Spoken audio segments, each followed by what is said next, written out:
Assalamualaikum warahmatullahi wabarakatuh. Kembali lagi dengan saya. Pada saat kesempatan ini kita akan membahas tentang sistem pemindahan daya sepeda motor, khususnya sistem kopling. Ya. Bisa dilihat di gambar sini, ya, kopling sendiri letaknya itu di antara, ini adalah sistem pemindah daya motor. Ya. Letaknya kopling itu di antara ini poros engkol, ya, dengan transmisi. Ya, nanti kopling ini akan menghubungkan antara poros engkol dan transmisi. Ya, nanti untuk menghubungkan dan memutuskan antara poros engkol dan transmisi. Ya, seperti itu. Kurang lebihnya kopling, ya, nanti pada akhirnya akan ke roda, ya, nanti sehingga motor kalian bisa berjalan. Kurang lebihnya seperti itu, ya. Untuk awalnya kita masuk ke materi. Ya, materi.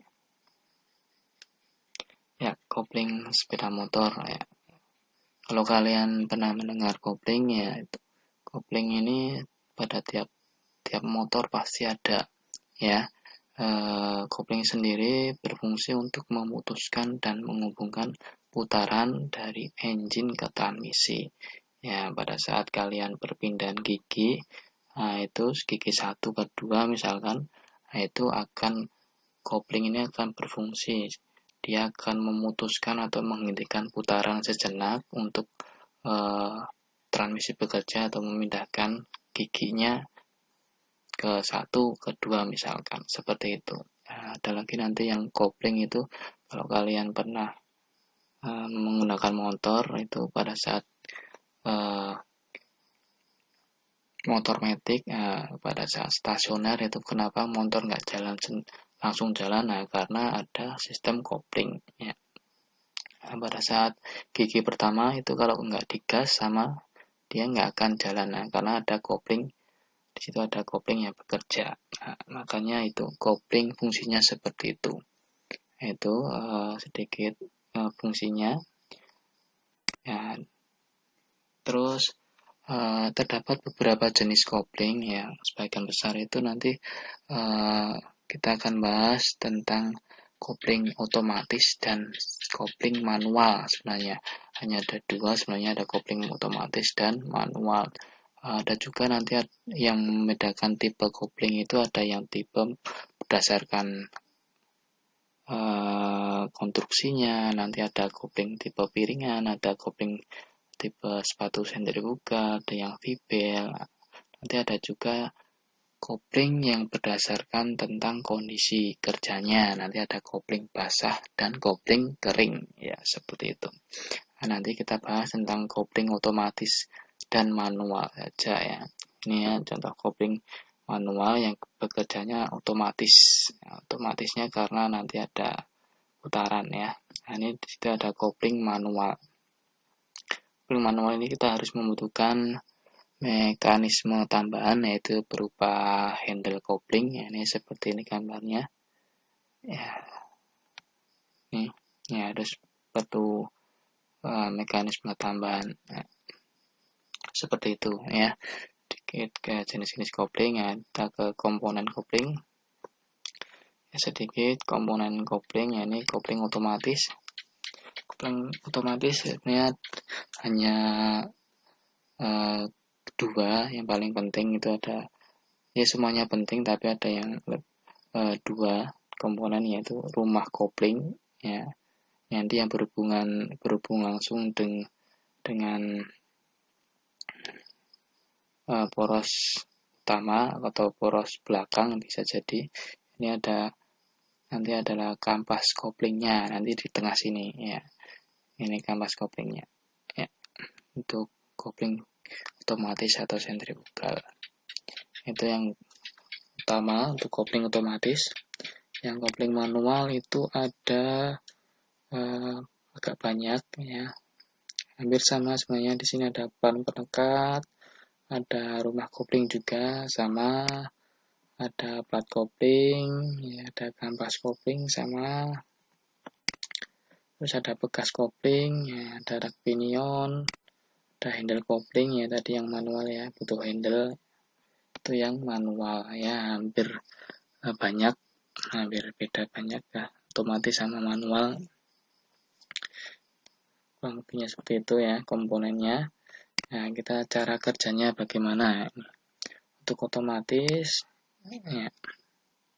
Nah, jadi sudah saya katakan kopling itu nanti penghubung antara poros engkol dengan transmisi ya. Bisa dilihat dari gambar sini. Ini adalah dilihat dari depan ya, samping. Di sini ada rumah koplingnya. Ya, di sini ada kampas koplingnya. Kampasnya yang warna kuning ini ya. Nah, ini posisi atau kondisi kopling itu tidak atau putus atau berhenti. Ya, jadi antara poros engkol dan transmisi itu putarannya terputus atau tidak terhubung, jadi tidak berputar ya, tidak berputar. Jadi seperti itu. Coba kita apply. Nah, ini sudah. Nah, pada saat untuk kopling otomatis, kenapa dia bisa berkembang? Nah, karena di sini kopling otomatis itu bekerja karena berdasarkan gaya sentrifugal. Gaya sentrifugal itu dari mana? Dari putaran. Ya. Pada saat putarannya semakin kencang, nah itu gaya sentrifugalnya akan semakin besar sehingga akan mengembangkan ini kampas koplingnya sehingga menghimpit rumah kopling antara kampas dengan rumah kopling, sehingga pada saat kondisi seperti ini jadi antara poros engkol sama transmisi itu terhubung. Jadi pada saat kayak seperti ini transmisi ikut berputar. Kalau pada saat seperti ini, nah ini terputus, jadi transmisinya berhenti. Jadi misalkan motormu seperti ini, ya motormu nggak jalan. Ya, seperti itu ya. Ini bentuknya seperti ini ya. Ini di Matic ya. Di Matic bisa jadi ini ya, di Matic. Seperti itu. Nggak ini di seperti itu ya. Terus kita ke kopling manual. Ya, kopling manual tadi saya katakan dia menggunakan mekanisme tambahan. Nah, ini ada handle-nya, harus ditekan. Nah, ini ada rumah kopling, ada platnya, kampas, seperti itu ya. Kita bisa lihat ini simulasinya. Ya, nah ini mekanisme kerja kopling manual ya. Tadi ya ini ada gambar handle-nya. Nanti pada saat kita tekan, nah, bagaimana cara kerjanya, gerakannya. Nah, sebelumnya kita lihat ini pada posisi handle tidak ditekan, berarti posisi kopling itu antara poros engkol dengan transmisi, berarti dia terhubung ya. Jadi antara poros engkol dengan transmisi itu ikut berputar ya, karena ada kopling di sini nyambung, jadi berputar. Di sini ada poros utama, nanti akan nyambung ke transmisi, dia ikut berputar ya. Kalau kita tekan, handle-nya kita tarik ya. Nah, ini seperti ini. Handle-nya kita tarik. Nah, tadi menekan sini kiri. Nah, ini pada seperti ini, kondisi seperti ini berarti posisi kopling itu memutuskan putaran. Jadi antara poros engkol dengan transmisi itu berhenti ya, nggak ada putaran, jadi tidak menyambung sehingga transmisinya berhenti. Nah, pada saat seperti ini dimanfaatkan transmisi memindahkan gigi biar gigi transmisi nyaman, nah makanya dihentikan ya, bisa berhenti seperti ini ya. Itu mekanisme kerja kopling ya, di sini kabelnya ya. Nanti ini tuasnya tadi yang di luar tadi. Nah, seperti itu ya. Dan tadi Cara kerjanya udah, sebenarnya ada.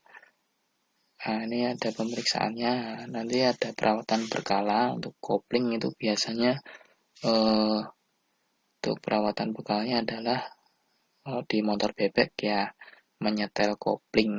Menyetel koplingnya dari mana? Bisa handle-nya, bisa nanti pada baut penyetelan. Ya, baut penyetelannya kalau di motor bebek biasanya di bak kanan itu ada baut sama murah, bisa disetel menggunakan itu.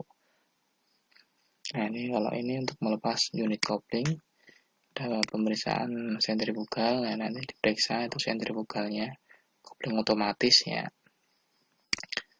Ini kopling manual ya, di overhaul semuanya, kopling manual juga ya, seperti itu ya. Sebenarnya bisa ada videonya, kalian bisa nanti untuk lebih lanjutnya minta atau WA saya tentang video perakitan dan pembongkaran, bisa minta ke WA atau temu langsung dengan saya. Nah, seperti itu. Ya, mungkin kurang lebihnya seperti itu. Nanti setelah ini silakan kalian saya beri soal untuk mengukur pemahaman kalian yang sudah saya jelaskan dan kalian baca dari materi yang saya berikan. Nah, nanti silakan ada link. Nah, di situ ada soal, ada beberapa soal pilihan ganda, silakan dikerjakan semampu kalian. Nah, nanti saya kirim linknya, silakan dikerjakan. Nah, seperti itu ya. Mungkin cukup sekian untuk pertemuan ini. Saya akhiri. Wassalamualaikum warahmatullahi wabarakatuh.